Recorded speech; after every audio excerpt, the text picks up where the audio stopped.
3사의 동맹 P3 네트워크가 중국의 반대로 결성되지 못했습니다. 현재 세계 1, 2, 3위 해운사는 덴마크의 머스크라인, 스위스의 MSC, 프랑스의 CGM으로 이들 3사의 세계 전체 해상 컨테이너 운송 물량 점유율은 37%에 달합니다. 특히 아시아 유럽 노선 컨테이너 물동량은 47%나 되기 때문에 P3 네트워크가 만들어지면 국내 해운업계에 큰 위협이 될 상황이었는데요. 중국 정부가 공익에 맞지 않는다는 점을 근거로 이들 동맹체에 반대했습니다.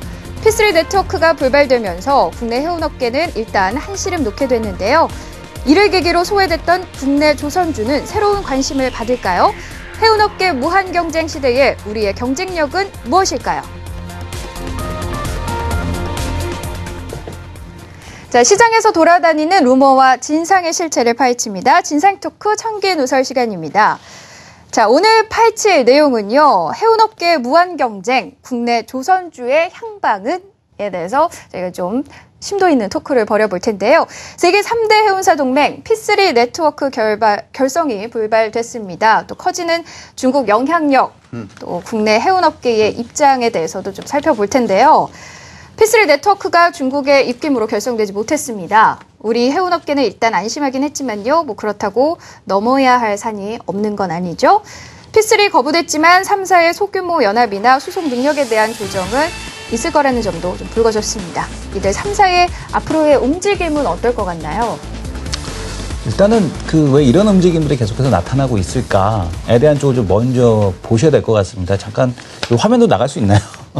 화면도 네. 잠시 나갈 수 있는지 모르겠는데 신조선 거하고 운임가에 대한 차이를 좀 말씀을 드려야 될 것 같아요. 지금 이제 운임에 대한 쪽을 보게 되면은 운임 가격이 전혀 지금 반등에 대한 쪽을 못 하고 있습니다. 지금 보게 되면 이제 HR 용선 지수하고 이거 말고 지금 이제 HR 운임 지수와 벙커 CU 가격에 대한 쪽 화면이 준비가 되셨으면 좀 보여주셨으면 좋겠는데요. 운임 가격에 대한 쪽은 올라오지 못하는데 벙커 CU 가격은 그대로 지금 올라오고 나서 그대로 지금 횡보를 하고 있습니다. 그러니까 쉽게 얘기하면 운임 가격은 떨어졌는데 벙커 CU는 올라갔고 쉽게 해서 기름값은 올라갔는데 택시비는 안 올라갔다는 얘기거든요. 이건 뭐냐면 해운사들이 나만 알 수가 없다라는 겁니다. 근데 지금 그 다음 페이지 보게 되면 이제 머스크하고 한진해운에 대한 차이가 한번 나오는데 머스크라인 같은 경우는 지금 그런 상황에서도 실적이 납니다. 영업이익 흑자예요. 근데 네. 지금 보시게 되면 오른쪽 한진해운 같은 경우는 계속해서 적자를 내세우고 있었거든요. 근데 머스크라인 같은 경우도 예전 수익을 이제 회복하기 위해서 P3 네트워크, P3 얼라이언스라고 하죠. 그러니까 지금 연합체를 구성을 해서 중국 시장에 거의 이제 거의 이제 독점 공급을 하려는 그런 시도를 했다가 깨진 건데 이런 한진해운 같은 경우는 물론 머스크와의 경쟁에 대한 쪽에서 지금 다행이기는 하지만 네. 그렇다고 하더라도 지금 한진해운이 보통 성수기거든요. 지금이 가장 최성수기임에도 불구하고 흑자 전환하는 길이 쉽지는 않아 보인다라는 생각이 듭니다. 아마 제가 생각할 때는 오늘 기사를 보고 우리 시청자분들이 이게 도대체 뭔 소린가라고 하시는 분들도 많을 것 같습니다. 네. 왜냐하면 해운업체 P3 네트워크가 깨져서 진짜 공룡 같은 해운업체가 안 나타나게 되는데 그러면 당연히 우리나라 해운업체들한테 이게 호재가 돼야 되는데 왜 생뚱맞게 조선주가 왜 호재냐 이렇게 이해를 하실 수 있는가 네. 조금 생각을 하시는 분들도 계실 것 같아서 제가 조금만 설명을 해드리겠습니다. 아까 이제 우리가 네. 대표님 보여주신 자료에서 봤는 것처럼 머스크가 굉장히 중요한 회사입니다. 어떤 식으로 가냐면 보통은 이제 해외 물동량 자체가 늘어난다든지 하게 되면 머스크가 이제 운임을 올리게 됩니다. 운임을 올리면 한진해운도 같이 운임을 따라 올리면서 해운업체들이 전반적으로 수익이 좋아지는 네. 이러한 과정으로 가게 되는데 운임이 계속 안 오르고 있죠. 아까 보여주신 네. 표에 보면 운임이 계속 안 오르기 때문에 머스크가 뭔 짓을 했냐 하면은 될 수 있으면 큰 배에다가 큰 배를 천천히 운행을 하면 기름이 좀 적게 든답니다. 그런 부분을 네. 많이 이용을 하면서 네. 단가를 많이 낮춰서 아까 이제 보여드린 그 화면처럼 네. 이익률 자체가 영업이익이 계속해서 나는 저도 한 개 보여드릴까요? 그러면 머스크의 운임과 영업이익 부분을 한번 보여드릴 수 있도록 하겠는데요. 지금 보시면은 운임이 지금 막대고 영업이익은 지금 선으로 네. 돼 있는데 운임은 바닥이잖아요. 근데 영업이익은 계속 올라가고 있죠. 그럼 머스크가 운임을 올리려고 할 이유가 있겠습니까? 없겠습니까? 만약에 안 올리게 되면 한진해운은 운임을 올릴 수가 없는 거죠. 그러니까 어떻게 보면 지금의 구조 자체는 대형 선사들이 합쳐서 이 운임이 그대로 있더라도 들어가는 비용 자체를 낮추려고 하는 겁니다. 다시 얘기를 하면 P3라고 하는 네트워크가 만들어지게 되면 배를 살 때도 공동 구매로 배를 사게 되고 내가 없는 배는 다른 배 이용해서 쓰게 되면은 요 규모의 경제 자체가 나타날 수가 있기 때문에 운임을 안 올려도 이익률을 극대화시킬 수가 있다는 거죠. 그렇죠? 네. 그렇기 때문에 요번에 이제 요 부분이 깨지게 되더라도 한동안 이제 운임이 올라갈 가능성은 낮기 때문에 될 수 있으면은 이들 이제 대형 그 업체들이 어떻게 하면 운임을 낮출 수 있느냐 하는 부분에 자꾸 신경을 쓰게 될 건데 그 부분에 대해서 지금 얘기가 나오는 것이 에코십. 다시 얘기를 하면 친환경 선박. 네. 요 친환경 자동차는 들어봤다 그렇죠? 스마트카 뭘로 갑니까? 전기로 간다 그렇죠? 네. 전기로 가는데 스마트십은 역시 뭘로 전기로 가나요? 갑니다. 아, 전기로 전기로 가고 가나요? 네. 태양열도 사용하고요. 네. 풍력도 사용을 하면 화학연료를 안 쓰게 되니까 당연히 비용이 어떻게 되죠? 비용이 줄어들게 되죠. 네. 그러면서 큰 배를 만드는 부분을 계속해서 하려고 하는 겁니다.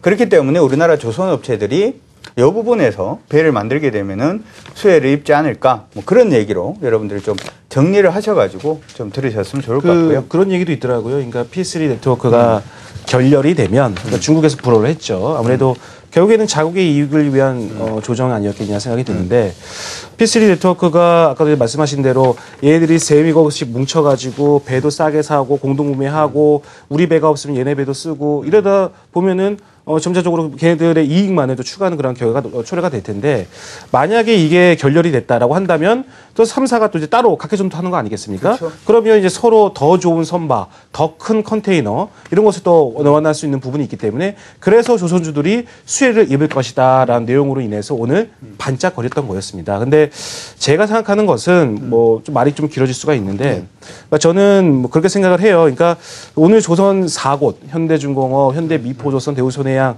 삼성중공업 그래서 요 종목들이 과연 수혜를 정말 얼마만큼 입을 수 있을까라는 거에 대해서 잠깐 한번 생각을 해보면서 한 종목 한 종목 전부 다 전자공시 시스템에 들어가서 사업보고서 다 읽어봤습니다. 사업보고서를 과연 정말 진정한 수혜를 입을 수 있는 정말 그런 일들을 하고 있는 업체들인가 그거에 대해서 한번 제가 정리를 한번 해봤는데요. 네. 한번 보시죠. 네.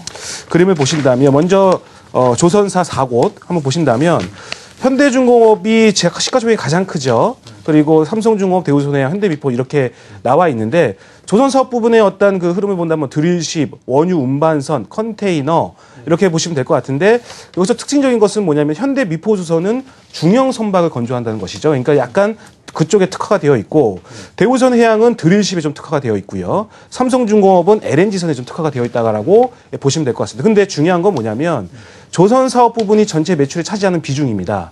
현대중공업은 30%예요.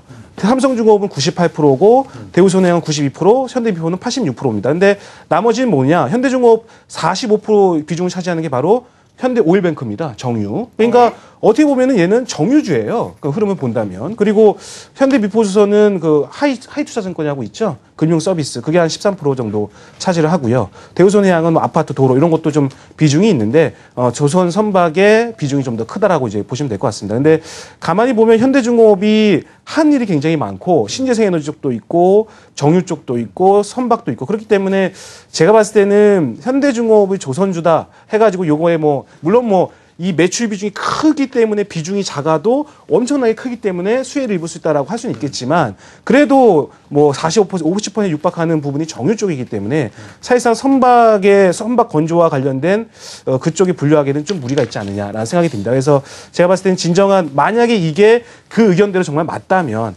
어떤 제가 봤을 때는 상승의 비밀을 제공한 것 같아요. 조선주들이 좀 들썩들썩 되니까 이런 뉴스가 이렇지 않을까라는 거에 한번 좀 끼워 맞추시고 좀 나온 것 같은데 만약에 이게 맞다면 그 어떤 매출 비중 그런 걸 좀 따져봤을 때 삼성중공업이나 삼성중공업이나 대우선해양이 가장 좀 수혜를 입지 않을까 생각이 다른 듭니다. 분들은 생각하지 어떤 않습니다. 걸 최대 저는 그렇게 생각하지 않는데 첫 번째는 일단은 큰형님이 가야 동생들도 따라온다. 그래서 현대중공업이 움직여야지만 가능하다라고 보고 있는데 그 이유는 뭐냐면 그 전에 네. 왜 중국이 이런 결정을 내렸을까에 대한 쪽을 말씀을 드리게 되면요. 중국에 공식적으로 등록된 조선업체가 586개라고 합니다. 586개면 대단하죠. 굉장히 많네요. 네. 근데 역시, 네. 그중에 수주 잔고를 정말 보유하고 있는 현재 수주 잔고를 보유하고 있는 업체는 약 140여 개 업체밖에 안 됩니다. 즉 뭐냐면 나머지 400개는 그냥 놀리고 있다는 얘기예요. 거의 뭐 진짜 아무것도 없이 그냥 그 공장에 그냥 사람들만 왔다 갔다 하고 있다는 얘기인데, 즉 이게 지금 다 구조조정이 돼가고 있다는 얘기인데요. 그러다 보니까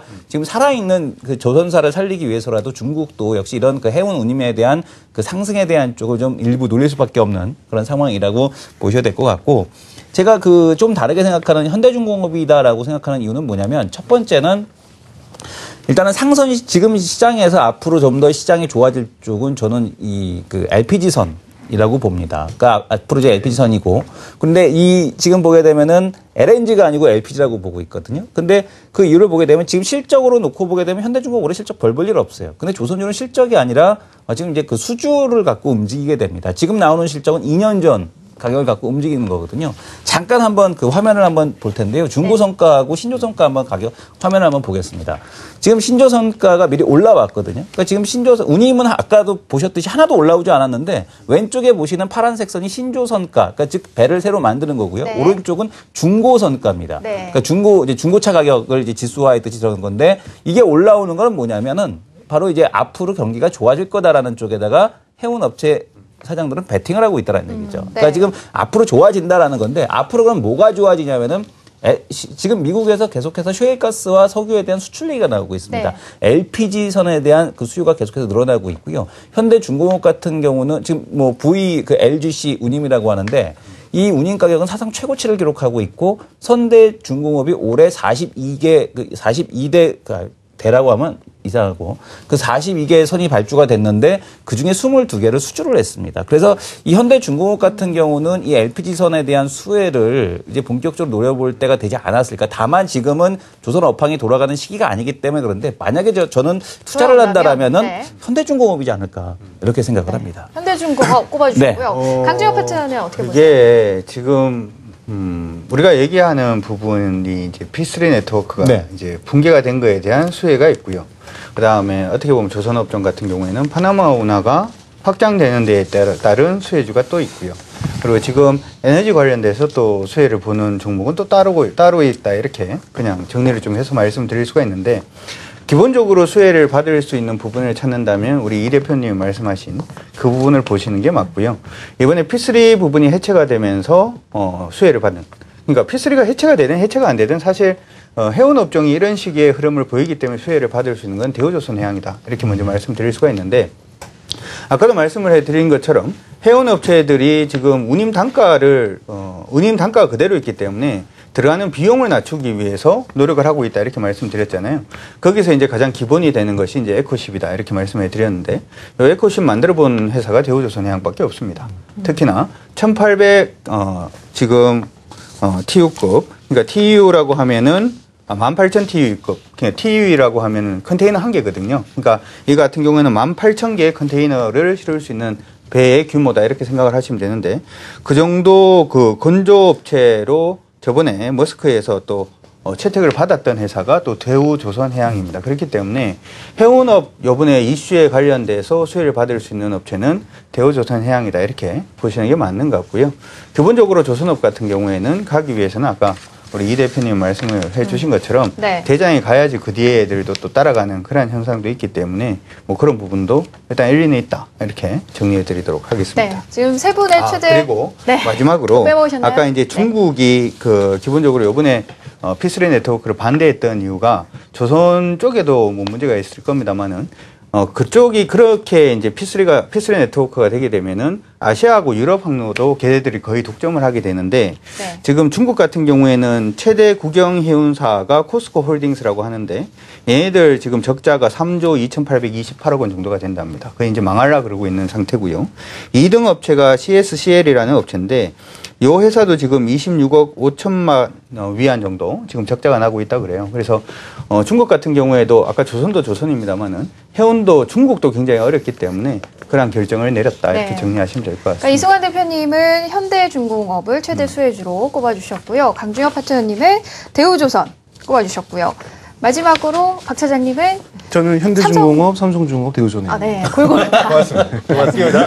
네, 아, 근데 골고루다. 저는 이렇게 주식을 배울 때, 조선 쪽에 이 주식을 이렇게 배울 때 이렇게 배웠었거든요. 그러니까 경기 회복이 되면 먼저 원유라든지 가스라든지 이런 게 물동량이 늘어날 것이고, 그러면 경기 회복이 그게 시그널이고, 그리고 경기 회복의 완성은 컨테이너라는 게 뭡니까? 박스로 딱 컨테이너 묶어가지고 거기다가 TV 싣고, 뭐 자동차도 싣고, 핸드폰도 싣고 그런 게 컨테이너잖아요. 그러니까 음식도 싣고. 그래서 컨테이너 선의 어떤 그 수요가 늘어나고 많이 늘어나게 되면 그 바이아웃으로 거기는 경기 회복의 거의 중간 부분이다라고 이렇게 이야기를 좀 많이 들었었는데요. 어쨌든 이런 어떤 LPG선이라든지 LNG선이라든지 이런 어떤 그 원유라든지 가스 이런 어떤 자원 쪽에 그 담당하는 그런 어떤 조선이 선박이 많이 늘어나면 늘어날수록 경기 회복의 초석이라고 네. 보실 수가 있기 때문에 바이아웃 뭐 시기는 정말로 우리나라는 아직까지는 경기 회복 국면에 접어들지 않고 있는 상황인 것 같은데 글로벌 경기는 네. 경기 회복 초입에 들어간 거 맞는 것 같습니다. 무엇보다 중요한 게 그래도 자체 경쟁력이 가장 우선이지 않을까 싶은데 그렇다면 국내 업계의 경쟁력은 어느 부분에 초점을 맞추면 좋을까요? 짧게 한마디씩. 해운업체 말씀하신 네. 건가요? 조선 말씀하신 건가요? 아, 해운업계. 네. 해운업계요? 해운업계는 지금 답이 없는 것 같습니다. 지금. 답이 없다. 네, 많이 힘들 것 같습니다. 네, 다른 분들. 저는 일단 뭐 지금 해운업계에서도 지금 한진해운 같은 경우도 이제 지금 뭐 증자가 지금 들어오지 않습니까? 대한항공의 증자가 들어오는데 지금 이제 정말 치킨 게임에 들어갔다라고 보셔도 될 것 같고 하나 또 재미있는 기업 중에 하나가 바로 대한해운입니다. 잊혀졌던 기업인데 삼라그룹이 인수하면서 부채를 해소해 버렸거든요. 그래서 요 대한해운도 시장이 좋아진다라면 상당히 재밌을 수 있지 않겠느냐 이렇게 생각이 됩니다. 네, 마지막으로 박 차장님.